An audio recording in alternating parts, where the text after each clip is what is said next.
Show me your friends and I'll show you your. But I can guarantee you, you will never achieve anything greater than your highest aspiration. If you want $1 million, you'll make $1 million, not $1.5 million. If you want 10 million, 100 million, and you'll never exceed that. If you change 1 billion lives, that's a formula to become a billionaire and change the world. Time costs lives. Show me your friends and I'll show you your future. You want to know why you're all f***ed up? Just look at the bums you hang around with. I do what you don't want to do, that you know that you got to do to be where you want to be. Ted Turner just gave his 75th anniversary party on CNN a few months ago. And he makes a couple of comments and he says, number one, and I'm not suggesting this for everybody, it's how I lived though. First 10 years of my starting CNN, I slept on my couch. I didn't have an apartment. Bill Gates slept in the office. Steve Jobs slept in the office. And I can go down a whole list. Now these are super successful, mega wealthy guys. I slept in my office. Not everybody's willing to make that sacrifice. But it's not the only thing. But even if you don't sleep in your office, if you want to send your kids to a better school, if you want to be able to take care of your mother when she gets dementia, if you want to, this all takes money. My children aren't getting any of my money when I die. Not one centavo, not one penny.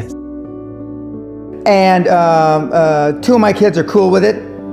One of them's not so cool with it. I'm not gonna, I think Andrew Carnegie, by the way, Andrew Carnegie, arguably the richest, most successful entrepreneur of all time, he said the best thing that you can have for a child is him to be born into poverty. And I agree.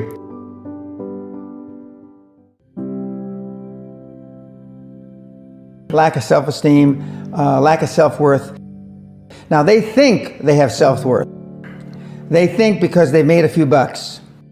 But in actuality, and when they measure it against the other 8, 10, 12 people sitting around the table, they realize, or they start to question, hell, maybe I was just lucky.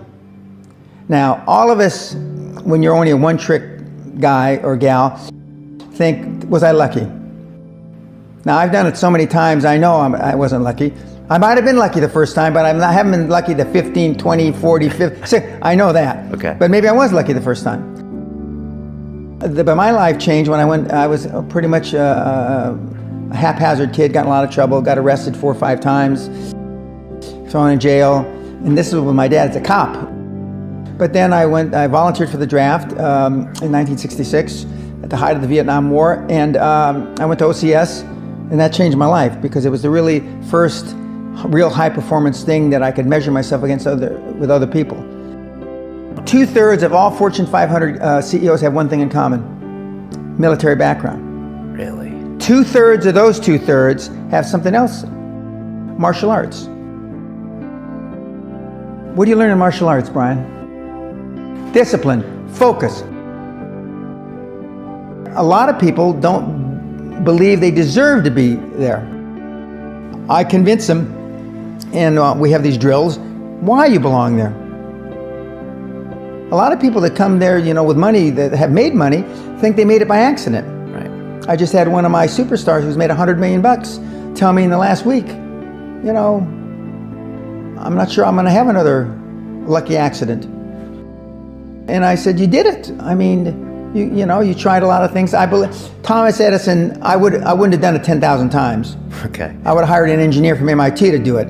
But I mean, I've tried a lot of things. Nobody's failed at more things than I have, and the first 100 million are successes, but I could write a book about failures that'd be, because I've tried a lot of different things. Because failure is just testing.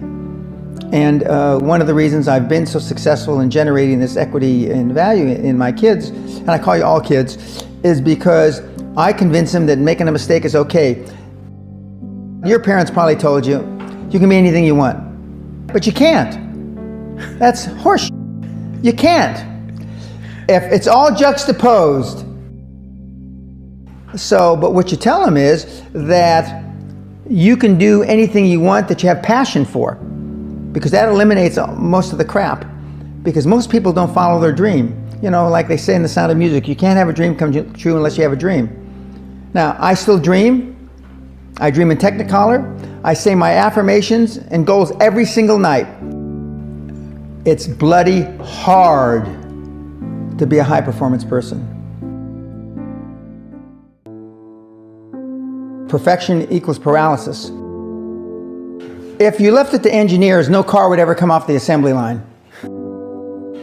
No car would ever come off the assembly line. And I've been in business with enough engineers, I can attest to that with my hand on my heart. They'd still be trying to make it better. And the internet business is very much the same. The internet kids want to test and test and test, and they want the landing page to be this. And roll it out. The great thing about the internet is your results are instantaneous.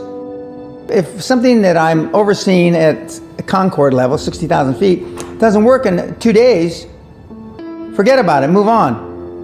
And today at our meeting, now the young kids are, we ran it 3 days, sir, and we closed it down. And they are thinking I'm going to ask why. I said, no, that's fine, next. Because without them making mistakes and without them being allowed to make the decision, they never get any better. And 95% of the time, I know probably better than they do. We're never going to be able to know everything or have them know everything unless they make some mistakes and get comfortable with making mistakes. What gets measured gets accomplished. Without measurement, you're just fooling yourself. Before I had any money, I used to go to the Rolls-Royce dealers and sit in the cars and smell the leather, touch the leather, okay? I went to $1 million houses, and my wife and I would walk through the house, and they'd say, when are your parents getting here, kids? No, we are the buyers. Practice within when you're without. Practice being successful. How many people listening to this today practice being successful today? Through affirmations, through going to the Rolls-Royce dealer, maybe Lamborghini, maybe something else. Right. In my particular case, it was Rolls-Royce. And within a year of me going to Rolls-Royce dealer, I had a Rolls, okay? Within 19 months of me dreaming and adding it to my goals, a castle on an island, I own Guthrie Castle. 19 months. Okay. Go to stores you can't afford. Go hire lawyers you can't afford. Lawyers will meet with anybody. Accountants will meet with anybody. Go to the big four accountants with a business idea. The first couple of meetings are for free. Jettison probably a lot of the people you'll hang around with. If you have poor public speaking skills, join Toastmasters.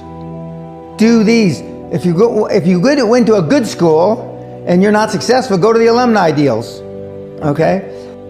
I didn't go to a good school. I'm a perfect living example that a lot of trouble as a kid, working class background, my parents, went to just a mediocre university that I flunked out of 3 times before I finally graduated with honors, but and had no money to begin with, $820.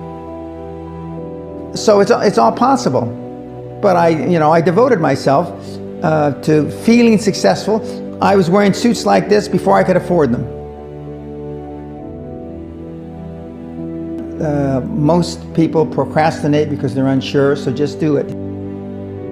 And but I've never had a problem just doing it, because one of the things is you learn as a young combat infantry officer is time costs lives. We overanalyze because we're unsure. We don't overanalyze because we are not sure if it'll work or not. We're more worried about, on the emotional side, it embarrassing us.